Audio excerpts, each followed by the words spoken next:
Over the first weekend of April 2025, over 7,000 people attended the third annual Working Class Literature Festival, held at a former car parts factory on the outskirts of Florence. The opening day of the festival was the 1,367th day since the workers first seized the plant in opposition to the company's attempt to shut it down. In the days before the festival was due to begin, workers received their third and now final redundancy notice. Yet despite this news, the festival remained both a buoyant and militant occasion as the workers push ahead with their plans to reopen their factory as a worker cooperative building ecological goods. This is Working Class Literature.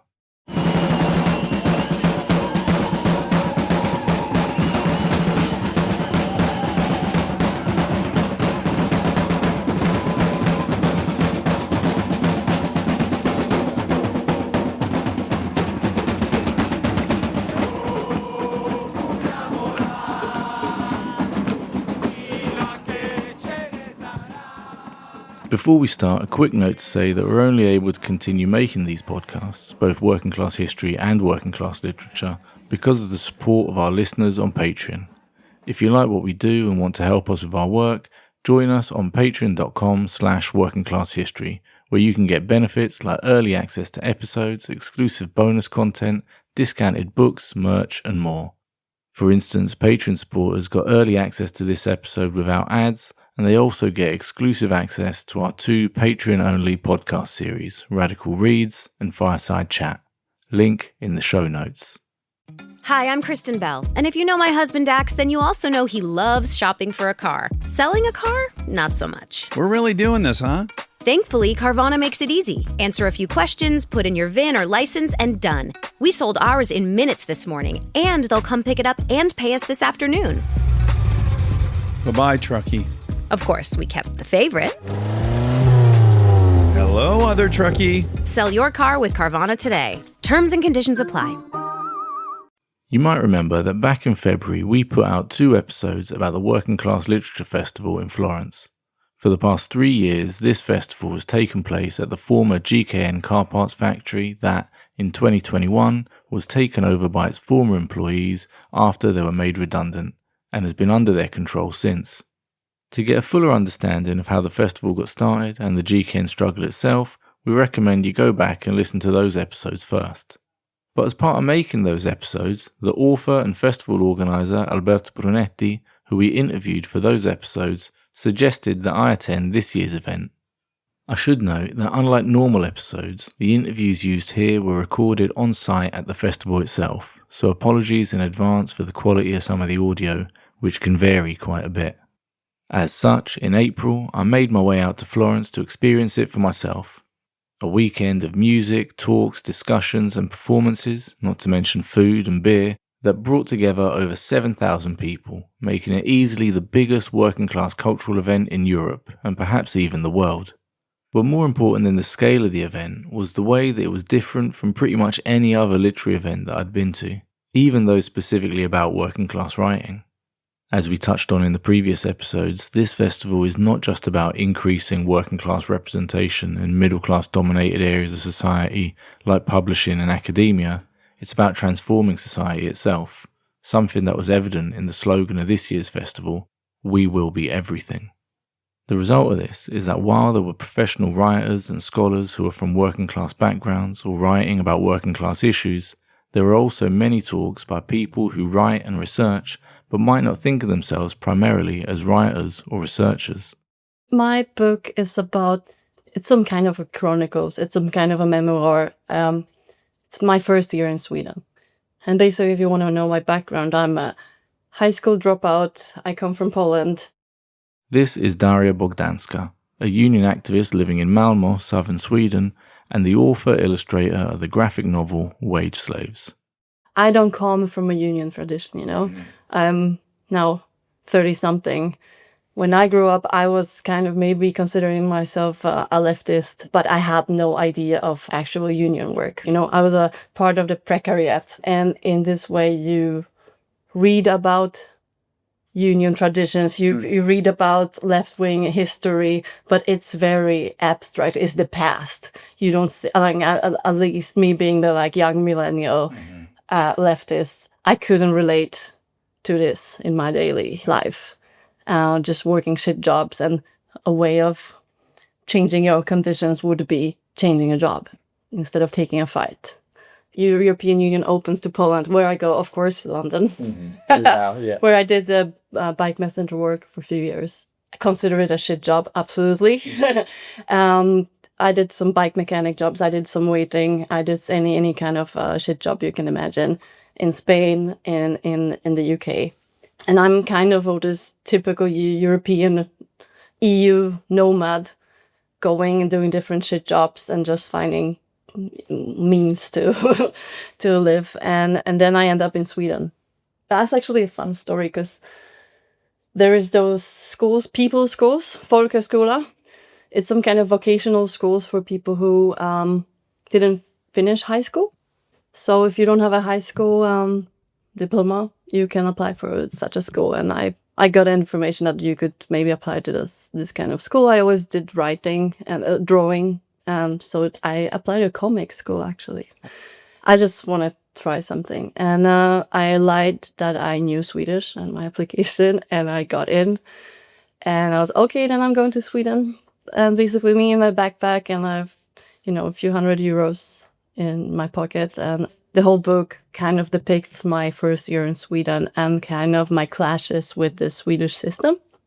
The clashes of my imagination of Swedish system as a kind of orderly, bureaucratic welfare paradise where everybody's equal, and the land of social democracy where maybe shitty jobs would be less shitty. And what I found out during this first year that I work in a restaurant there, I work illegally, even though I'm from EU and I have right to work in Sweden. I found in some Kafka situation where you have to apply for this personal number in Sweden, like social security number, in order to have a like legal job. But in order to get this number, you have to have a job.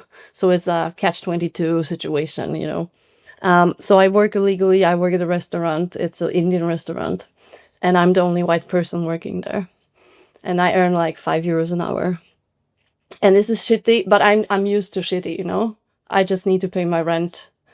And I go to work before and after school. But what I realized is that there's a whole hierarchy of workers there. And I earn €5, which for a Swede is slave wage. But there is people from Bangladesh earn €4.50, but there is a guy from Pakistan who earns €3, and there's what I call the ladder of desperation. That the more desperate you are for a job, for money, then the less you get paid. And this is something that pisses me off really, and this is something to push me to try to organize, which I do formally for the first time in my life. So this is a story of me going through this journey, kind of awakening in that sense into trying to organize the kind of precarious situations, try to also navigate how to organize when there's so much at stakes, like people who have working visas and risk a lot, or like some shady connections with owner who lends them money, or they live at his place, or they live at the restaurant, and how to organize in those conditions. So there's a parallel story of the union organizing, and also me finding my way in Sweden, finding my life in Sweden, kind of observing, trying to understand what's going around me, what's this country about. After this period in her life, Daria began organising among migrant workers with a number of different unions, something that she continues to do to this day. But one thing she mentioned was how her writing and her activism are often in tension with each other when it comes to competing for her time. After I wrote a book, there was a lot of interest in the book, because they don't have an immigrant woman talking about our own conditions, which I understand the interest, because I prefer to speak about myself. We migrants speak with our own voices than somebody else tells you about how we have it. So there was a lot of interest. But I noticed also one thing that I would be like invited by the major unions to talk about both the culture sector, and then the unions would invite me and I would talk about my situation in my book. But they liked to hear how terrible it was. But as soon as I came with some criticism or solutions, as soon as I was showing some agency, they were not interested anymore. And after some years of doing this kind of being like a spokesperson for migrant in like culture sphere, like, by being a writer, I just got tired of it. And I realized like, oh shit, I just want to do organizing. I want to help also other people who are in a situation like me. So I started getting more involved with the union. I struggle with this because sometimes, we have this kind of a idea of a successful person who's like both an activist and a brilliant thinker and also fantastic organizer and writer and everything. And I'm like, I'm not so smart. I'm not so fantastic. Like maybe I cannot manage to be everything at once. And right now, I would manage to do both. And right now, I chose the other way. I'm more of a practitioner right now than talker. But I still think it's valuable to talk about those things, and I'm really happy that I did. But I just kind of got impatient by just talking. Daria was just one of the many excellent speakers that I met over the festival weekend. But another that I had a chance to speak to was Luca Leijiang, postdoctoral fellow at the University of Macau in China, and editor of the anthology Asian Workers' Stories. In many ways, Luca's research picks up where Daria's graphic novel left off in terms of giving a voice to migrant workers, though in Luca's case, her focus is on those who are further down what Daria calls the ladder of desperation. I wrote my PhD on working class literature in China and Singapore as a comparative study. One important part of my research focuses on migrant worker writings in Singapore and China. So in Singapore, just put it briefly, there are a lot of migrant workers come from less developed countries such as the Philippines, Burma, Bangladesh, and they work there in those 3D jobs, such as domestic helpers and construction workers. 3D jobs here refers to the 3Ds used to describe the work done by migrant workers. That is, dirty, dangerous, and demeaning. So that's all basically the migrant workers do in Singapore, but Singapore is not a unique case. They are also in places like Taiwan, Hong Kong, Malaysia, South Korea, Japan, and China too. In China, slightly different. They're not transnational workers, but the nature of their work is the same. So along with my research, I have met a lot of worker writers who are writing a lot of things about their life, their job. And I have also read a lot of older working class literatures from this region. For instance, those who are actively writing in the 1970s. And I found it is very different that how those older group of workers write about their life and work as the working class writers and the contemporary domestic workers. So after I did my PhD, I was like, okay, I really wanted to collect those worker writers to put them together in one book.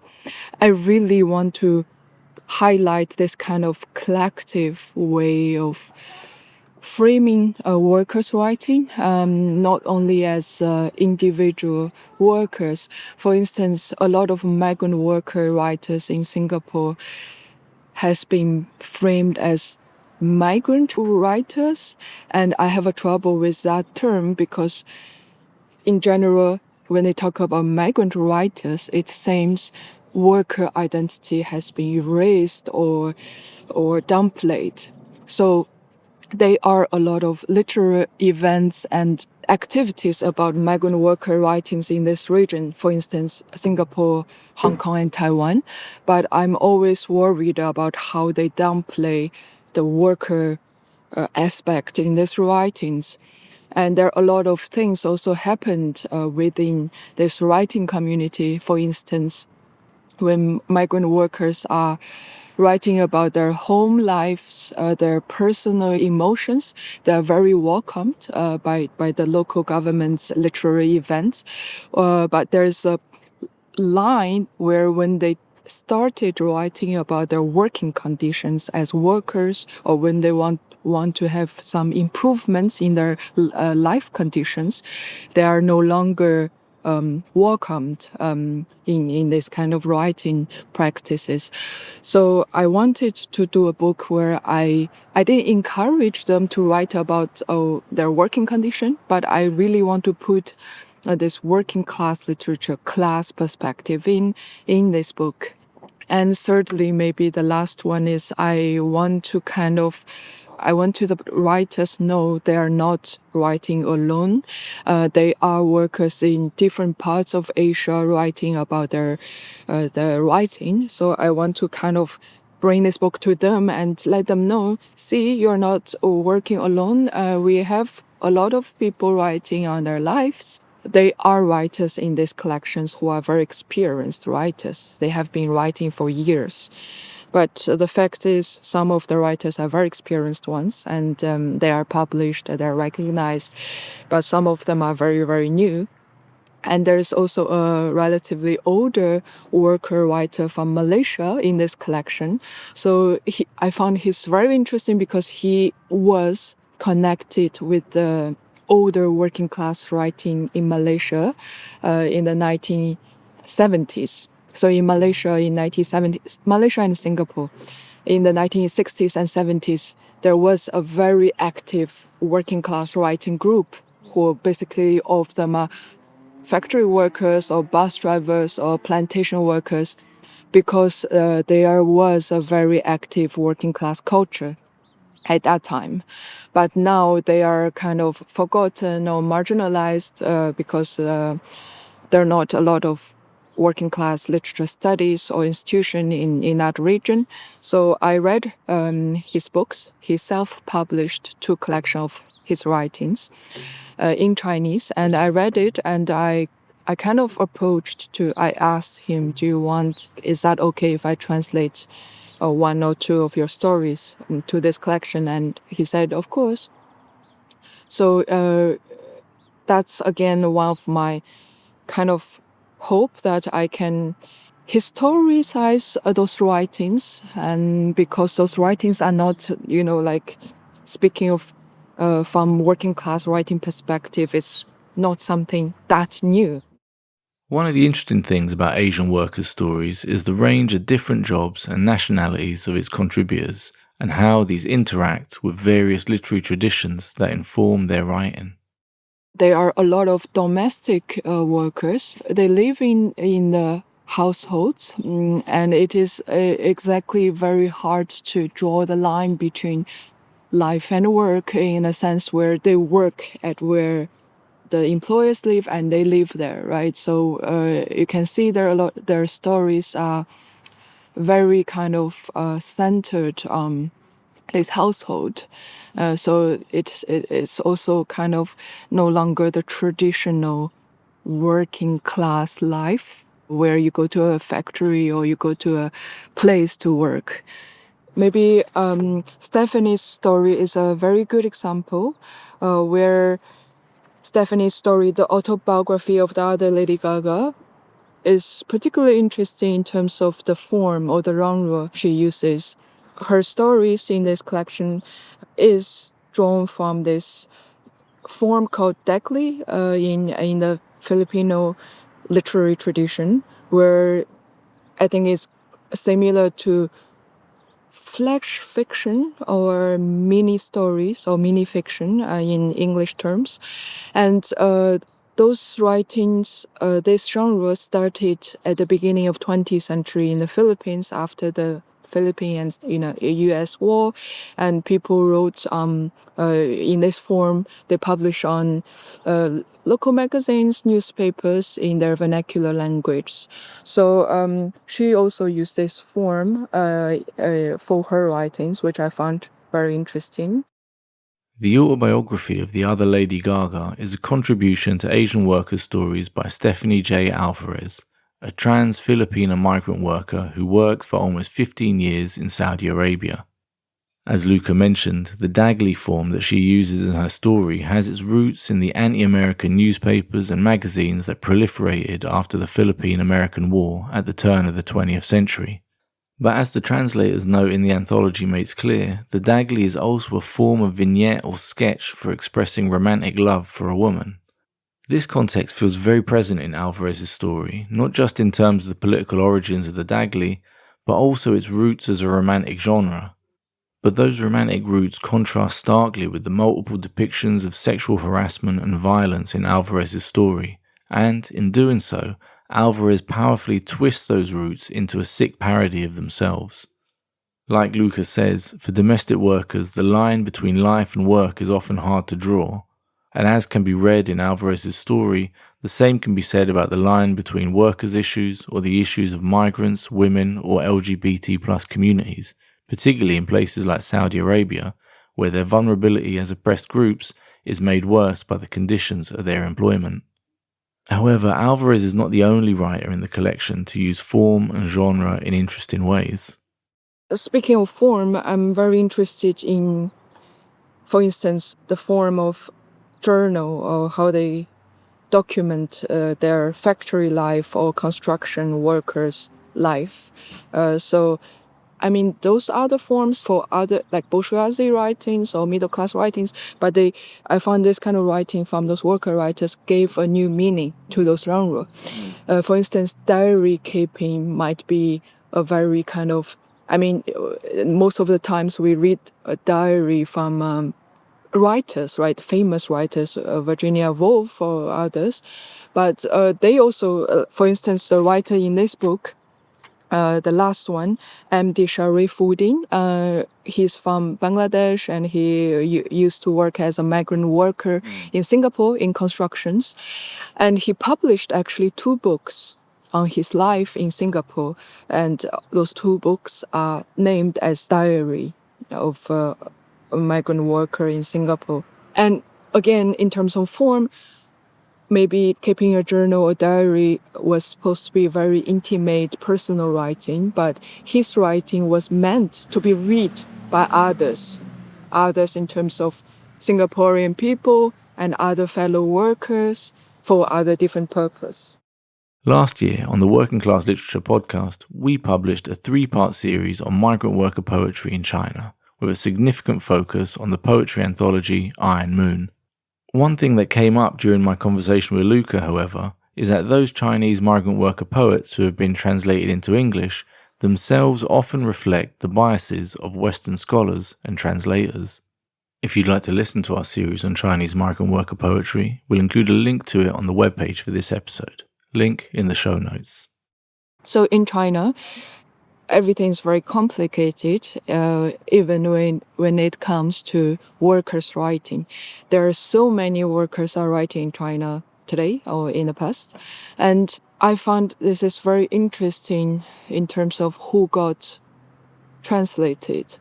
Iron Moon did a great job in terms of how collectively poets are translated. But there is also a trend that they are a certain type, I would say, worker poets got translated into English. It's really, sometimes I even feel it depends on who was discussed or written by Western academics. And maybe this point is controversial, but what I wrote in my PhD is that there is a group of underground worker writers or poets. They are not like popular in China, but their work are not talked about by overseas readers or even scholars. So the first one I found it's extremely important and interesting that they have a very radical class consciousness. And secondly, they write and they want to publish and they organize this collective because they want to build up a working class culture. And that's also paradoxically, the reason they stay largely unknown by most of the people because they don't want to get to know by the mainstream media or mainstream middle class publishing houses. And because in their publication, they have published 3 collections of their own works. And they wrote very clearly that, so our aim of those writing and those publications is to build up a working class culture. And it is from the working class, the workers, the Chinese workers, and it is for the working class. So I found that is extremely interesting and very important if we want to talk about working class literature. Because from my perspective, a lot of worker writers are consumed today by the middle class taste and middle class or mainstream publishing industry. And those writers are very radical also in terms of why do they write. They see a political potential there in their writing. They want to change, right? They want to kind of call for a more collective way of writing and building up a culture of their own. And certainly, they want kind of working class solidarity from below. So even in the very beginning, when I approached to the poet Wu Ji and writer, he's very kind of suspicious of me, which is okay. He was like, okay, who are you? What? Like, you can feel he has this sense like, I don't want to be studied, right? So I spent years or some time to talk to him and explain my views and build up this kind of connections with him, and as well as other few writers from this collection. I found that's really, really important, even in China or in Asia today, that, you know, how the worker writers are approached and how we collaborate with them as academics or translators or publishing industries. A lot of worker writers, as far as I know, are consumed. And I wrote about this in Singapore, like how a worker writer are made and unmade by middle class writers or that industry in general. So there's about to be a quick ad break here. If you'd like to listen to our episodes without ads, then do support us on Patreon for ad-free episodes as well as a bunch of other Patreon-only content at patreon.com/workingclasshistory. Luca and Daria were just 2 of the incredible speakers at the festival this year, but there were numerous others in both English and Italian, and always supported by a seemingly endless network of volunteer interpreters. More than any one particular talk or performance, however, what really made the festival so unique was its connection to the ongoing struggle at GKN, which, as we've mentioned before, goes beyond the everyday struggle of work and wages towards something more fundamentally transformative. Over the years that this struggle has been going on for, workers have put together an industrial plan to reopen the factory as a workers' cooperative, but not making car parts as they were before. In the new industrial plan, the GKN workers intend to restart production making ecological goods, like a range of cargo bikes for fossil fuel-free delivery services and solar panels, both to sell as a product in and of itself, and also for the factory to produce cheap, renewable energy for the local community. This is all part of the Factory Collective's plan for what they call a socially integrated public factory, a factory that will be at least 51% owned by the workers themselves and responding to the needs of the local area. To help bring this about, the GKN Factory Collective proposed a law on public industrial consortiums, which would allow public bodies to buy up industrial sites once companies shut down production. In December 2024, this law was approved by the regional government in Tuscany. Now, the next step, we are struggling for the city halls and the regional government to hurry up in the process of creating this public consortium, that is the one that they can create, basing this decision on our law, in order that maybe in June or July they can start to bargain with the ownership in order that this building become public. This is Dario Salvetti, the spokesperson for the GKN Factory Collective, speaking to a group of international attendees at this year's Working Class Literature Festival. Longer-term listeners might remember that we also spoke to Dario in our previous episodes on the festival and the struggle at GKN. The right-wing parties in Tuscany are attacking us by saying that our law of public consortium is a law that brings back the Soviets in Tuscany. I would like to, but it's not the case. It's a very, very moderate law that simply allows a public government to say, if there is a factory, you have to behave like there is a factory. You cannot treat a factory like a real estate investment. This is the basic purpose of the law. Not less, not more. And we have a fear that the Democratic Party want to invest in this law because they want to use it into the electoral field, but they won't succeed because their will is not what they sometimes do, because a party that has been formed in years and years in privatizing everything, now that they have to do a public thing, could also fail. So there could be also the chance that they want to let us win, but they're not able because they don't have the real mind to really create something public. So there could be the worst scenario, that is that in September, October, when the election comes, the right wing attack us because we have reached nothing. They attack the Democratic Party because has formed a public consortium that has not functioned, and that could be the worst scenario. The Democratic Party that Dario is referring to here is not the one from the United States, but the main centre-left party in Italy, but one which, like many centre-left parties across the West, has been firmly neoliberal now for decades. And, as Dario explains, while the law itself will open up space for workers to finally take control of their factory, it cannot simply be left up to a political party that for years has been dedicated to privatisation. Rather, the plan will have to be fought for by the GKN workers and their supporters, and as a result, the plan also includes space for other groups to be included. At that moment, our proposal will be that all this north part will remain a social part of the factory, so that these activities will become regular, and that will be founded a permanent office of the working class culture, not only literature, but everything. And the other part of the factory, the first part producing solar panels, there will be a part that won't be used by us because our industrial plant needs 9,000 square meters. This is 80,000 square meters of the area, and 35,000 square meters the factory. This permanent office for working class culture that Dario mentioned is part of a plan to start a working class cultural hub on the site of the former GKN factory.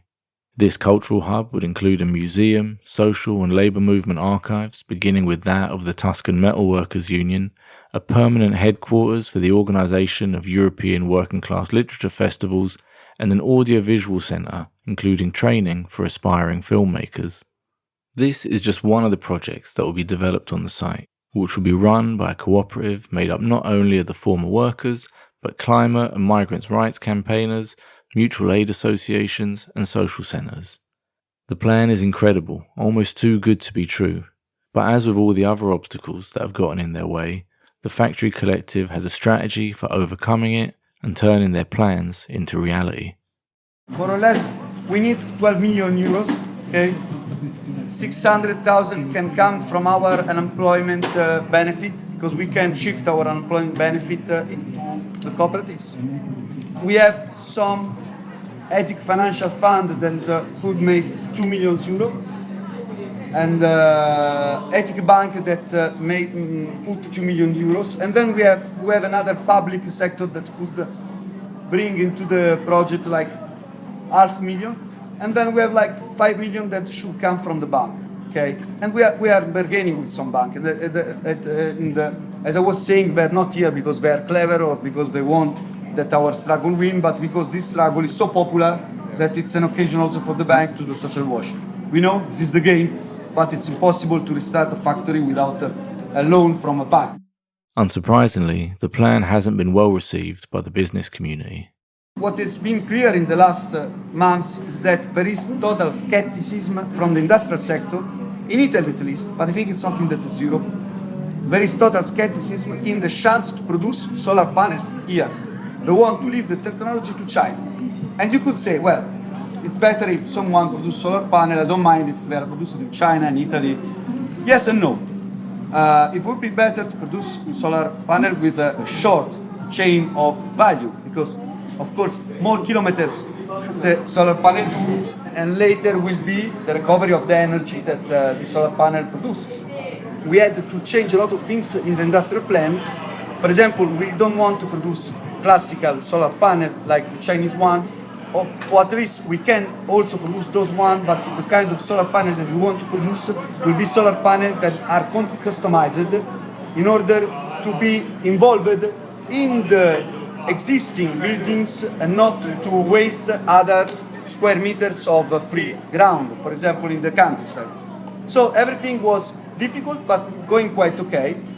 From a day to another, we started to feel that every private investor was trying to find an excuse to quit the project. And the real reason is that the industrial experts of the banks are saying it's impossible to use solar panels in Italy. And they say, Mario Draghi, that is the former Prime Minister of Italy, in a recent interview has said, no, we have lost the technology. Leave solar panel to the Chinese and we will do other things. So it's not a question that we want to steal solar panels from the Chinese. We don't want to steal to anybody. We want to cooperate, not to compete. This context of struggle, of workers taking over a factory and reimagining what they could do with it, filled the literature festival with so much energy. And, as in previous years, one of the ways that this energy manifested itself was in a demonstration of thousands of attendees through the streets on the outskirts of Florence, singing, as always, the GKN workers' anthem, Occupiamola, which in English translates to Let's Occupy It.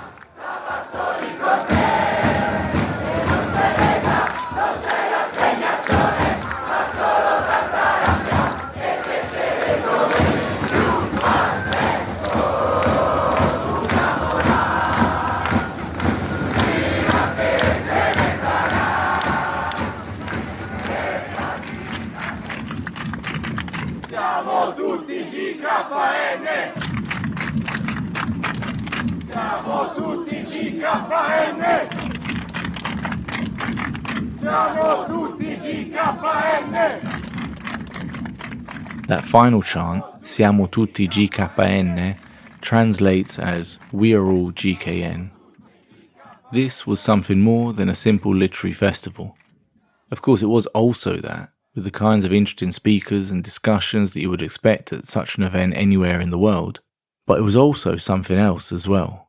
It was working class literature as an active part of working class struggle, which gave the event a totally different energy and atmosphere.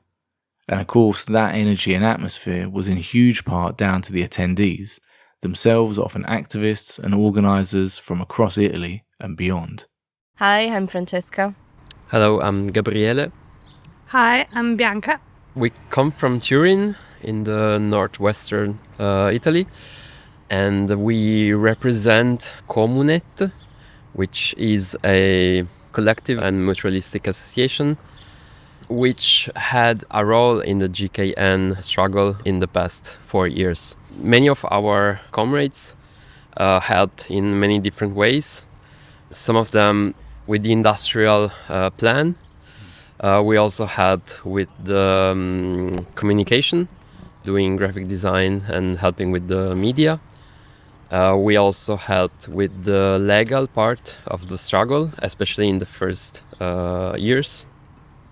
2-3 years ago, we slept inside the factory. We passed a lot of time with the Collettivo di Fabbrica and with a lot of association, and so it's like the memory of the place and the fact that each time we know new people and we meet some people that we already met in the past. In Turin, we had a very great history of workers that made a very great struggle, but this is something new also because it's not a struggle for that struggle and stop, but it's a struggle for a better future that for that reason cannot stand only on two feet and has to go with all the society, so all the part of the struggle like the transfeminist movement, the ecological movement, all the kind of work and struggle in society are involved in the reindustrialization in an ecological way, in a new way that made the factory not an isolated place, but a place of work and of reproduction of life that is connected to all the parts of society. I think it can all be summarized in two words. It's building autonomy. Okay, my name is Davide. I'm one of the founder of the editorial project Cronache Ribelli, which is a project that was born on social media in 2016 to talk about history from a Burma perspective and talk about the history of common people and minorities and their struggles. The way, the history of GKN has been a history of, as many others have been in Italy, but I'd say in Europe in general speaking, and in North America as well, like, of the industrialization and, of basically taking down all the industrial, what is called, Western countries, to relocate them, and the way it can be stopped from below, because many workers made probably the mistake, I'll dare to say, of trusting too much of the traditional parties and unions and trying to think that they would have, solved the crisis from above. But actually JKN is a clear example on how constructing something, that starts from below, from the low level, is actually the first step in gaining a sustainable solution. Hi, I'm Husma. I'm from Germany, from the south of Germany, Stuttgart. And I'm here with some friends, and especially in the context of the campaign We Drive Together in German, wir fahren zusammen. My name is Julia. I live in Leipzig and I'm a PhD student there, actually working on the GKN struggles in some years. So I'm also here as part of the Solidarity Network from Germany and as a scientist. I always wanted to come to see GKN, and especially because in the last years as we said, we did the campaign We Drive Together in German, wir fahren zusammen, which is a campaign between the climate justice movement and workers from the public transport and the union Verdi. And during that campaign, and especially the bargaining campaign the workers had the beginning last year, we had the first climate strike where it was also a warning strike of the workers. And during all that time, I think I was very inspired by the struggle the workers are fighting here. And so it was always on my mind to one day come here and to see it all. I mean, I try to come here as often as possible, but at the moment I'm here because some months ago they wrote and passed, or it was passed, this regional law. So they now hope that the regional government will expropriate this building so that they could start their cooperative, not in any place, but in their factory right here.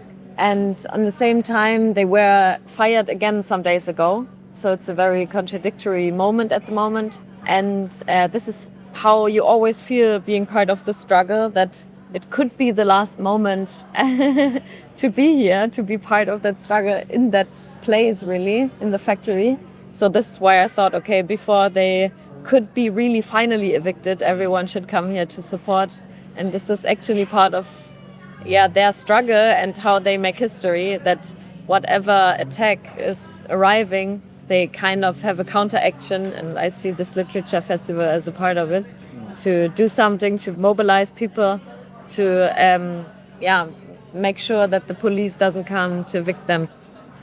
To me, the introduction yesterday was already quite touching, because Dario, one of the workers, he said something like, okay, it's important that we tell our story and that we do this literature festival because as working class people, We don't have a lot of institutions or a lot of power resources, at least when we are not in a working factory anymore. So we cannot go on strike and stop production, for example. So what we have is our history and our stories, and this is how we can shape society and how we can build our alliances. And there I thought, okay, that moment of, like as Marxists, we like to talk about the structures, right? But they really remind us the whole time that also our stories and ideas, they do shape class consciousness enormously. So this is why I really think how they talk about their struggle and how also poetic it is. It's quite important. One central question is how the climate movement and the labor movement can fight together. And there are so many difficulties, and here they show how even industrial workers, even in this situation of dismissals, can, with all their dignity, be part of also climate movements and shape climate politics in their way and show that there would be a way out. And they do not show it only ideologically, but they really, with that new law, for example, they could really be an example of how also in other regions of the world this deindustrialization could be answered in an ecological way. That's really impressive, I think. Yeah, I think it's just in general, it's so important and inspiring in order to have this utopia here for us in Germany, for example, to know where we have to go to, as you said, democratize union structures, to work on the climate labor turn in the climate movement as well as in unions, and to, yes, just have this example of how it could be. I think it's very important also to have hope and to look up to it. And then this, really this cultural place which really feels like a small, real utopia. I think that everyone can go to an industrial sphere where it's only a shopping mall and some trees left, and otherwise that big factory. That you can come here and see how people are jointly fighting, eating, discussing about politics. That's just something I've never seen. Like, it's really a social movement in an industrial area, which connects kind of new social movements and the tradition of workers' councils from the last 100 years. And you can really feel it, that this is something very special. These are just a few snapshots of some of the conversations I managed to record while I was at the festival. But one conversation I had, which in many ways summed up everything from all the others that I'd been having over that weekend, was with a trade unionist from the nearby city of Prato. I am Francesca, I am a union organizer, and I'm organized with this union called Sud Cobas, SUDD Cobas. It means union, unity, democracy and dignity. And then Cobas means like base committees, because we are an autonomous union and we think that the core of a union organization should be the workers and the group of the workers that organize inside the workplaces. We are here as volunteers. I've been translating the panels in English, and I've been doing security. I did a shift at the bar. So various jobs.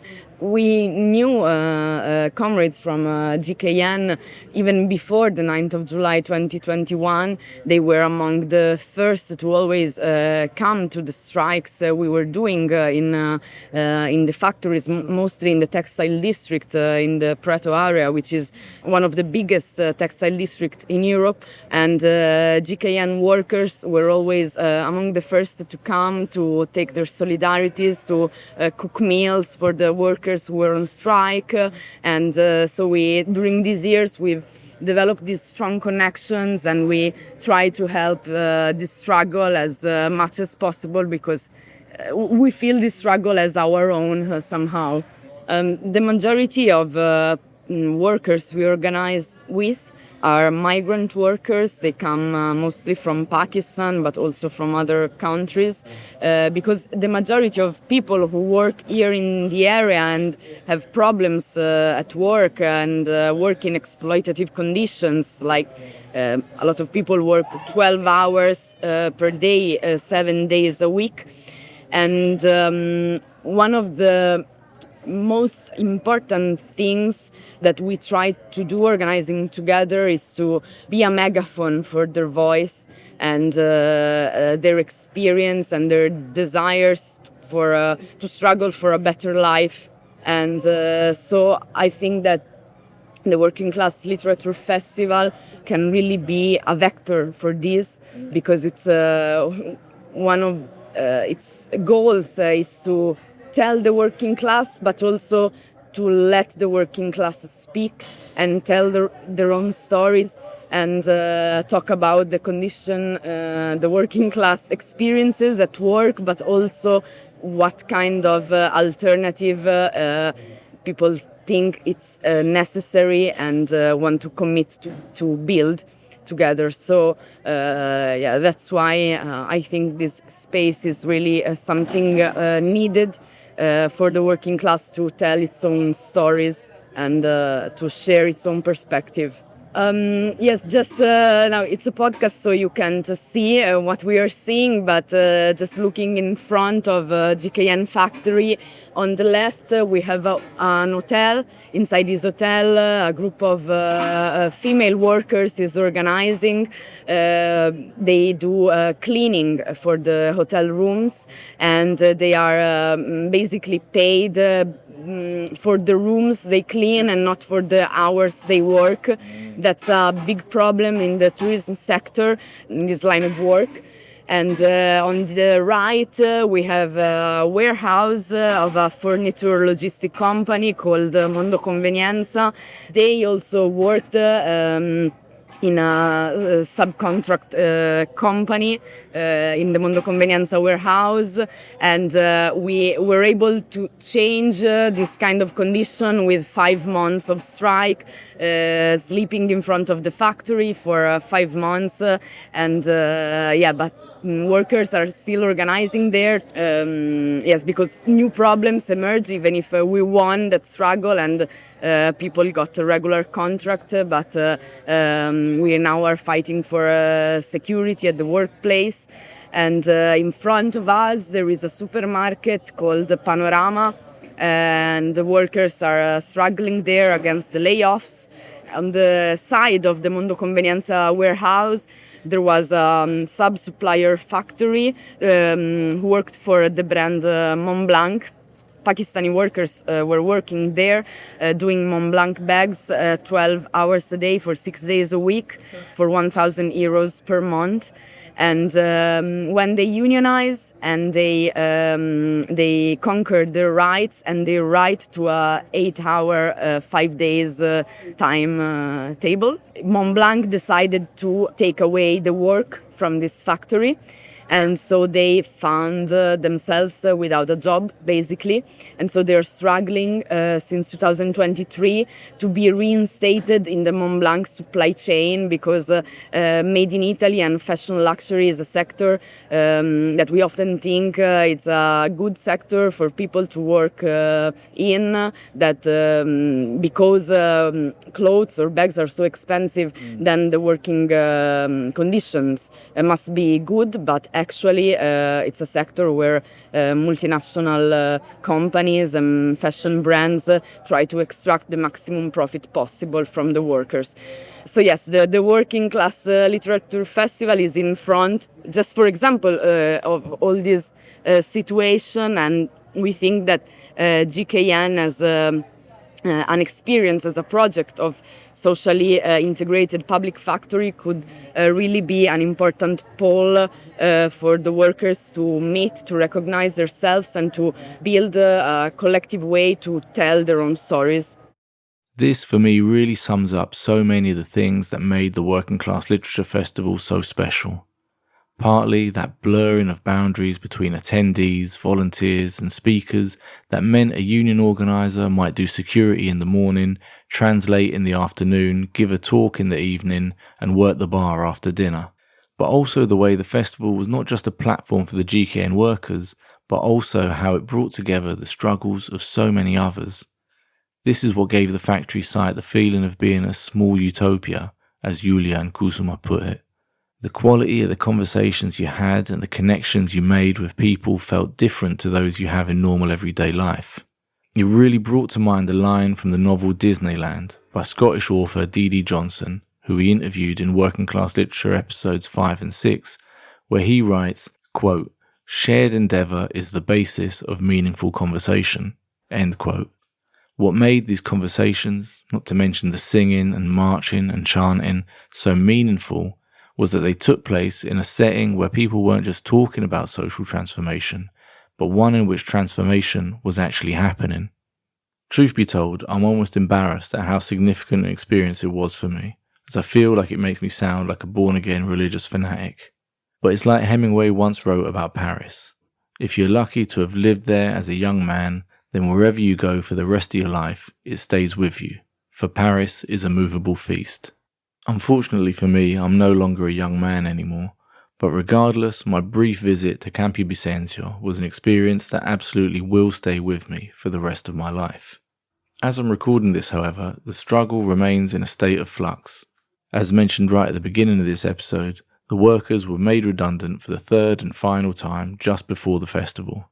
There is now a fear that they could be evicted at any point. At the same time, they're waiting for the industrial consortium to become operational to allow their socially integrated public factory to take shape. Yet the factory collective and their supporters are not resting. Events continue to be organised throughout July to celebrate the 4th anniversary of their struggle. Plans continue to be drawn up for the new factory, and financing continues to be brokered in order to make it a reality. The Working Class Literature Festival and the struggle of the former GKN workers highlight what literature and politics fundamentally have in common. That, in the end, both literature and politics are about producing stories to understand both ourselves and the world, and they both involve imagining new worlds. And ultimately, a group of workers taking over their factory and fighting to transform it into an eco-socialist co-op against a background of rising far-right reaction sounds like the stuff of fantasy, of science fiction, even mythology. And yet there it is, in an industrial suburb on the outskirts of Florence. While I was at the festival, I shared a sleeping area with about 5 other people. One of them was a retired firefighter and veteran of numerous Italian social struggles, who said something that has since stayed with me. He said, when you're in the desert, you need to know where the oases are if you want to survive. But if you don't look after your oases, even they will dry up. The GKN struggle is one such oasis, and it's down to all of us to help cultivate it and to cultivate new oases if we want to survive the moment we're in. I think GKN struggle is significant because from the first moment they put their struggle at service of every struggle.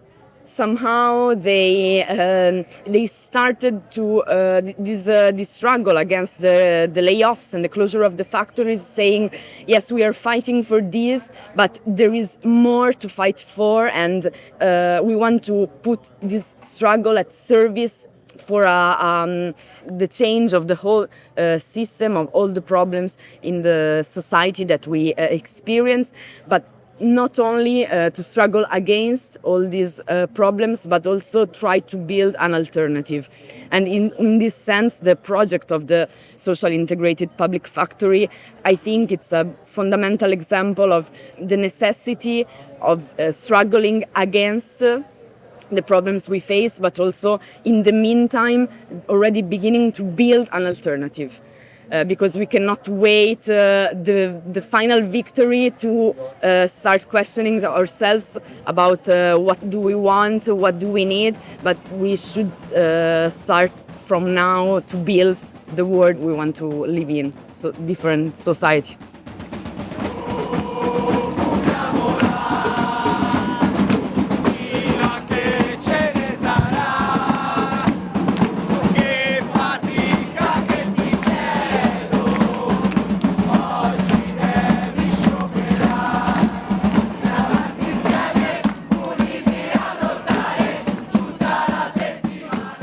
That's all we've got time for in this episode. If you want to learn more about the Florence Working Class Literature Festival and the GKN workers' struggle, we recommend you check out our Working Class Literature episodes 10 and 11. You can also find out more info on the webpage for this episode, link in the show notes. It's only support from you, our listeners, which allows us to make these podcasts. So if you appreciate our work, please do think about joining us at patreon.com/workingclasshistory, link in the show notes. In return for your support, you get early access to content, as well as ad-free episodes, exclusive bonus content, discounted merch, and more. And if you can't spare the cash, absolutely no problem. Please just tell your friends about this podcast and give us a 5-star review on your favourite podcast app. Thanks to our Patreon supporters for making this podcast possible, and a special thanks to Jazz Hands, Fernando Lopez Ojeda, Nick Williams, and Old Norm. Our theme tune for this episode is Occupiamola, as sung on a GKN workers demonstration in 2024. Many thanks to Real News for letting us use their recording, and you can find a link to the documentary it's taken from on the webpage for this episode. This episode was edited by Jesse French. Anyway, that's it for today. Hope you enjoyed the episode, and thanks for listening.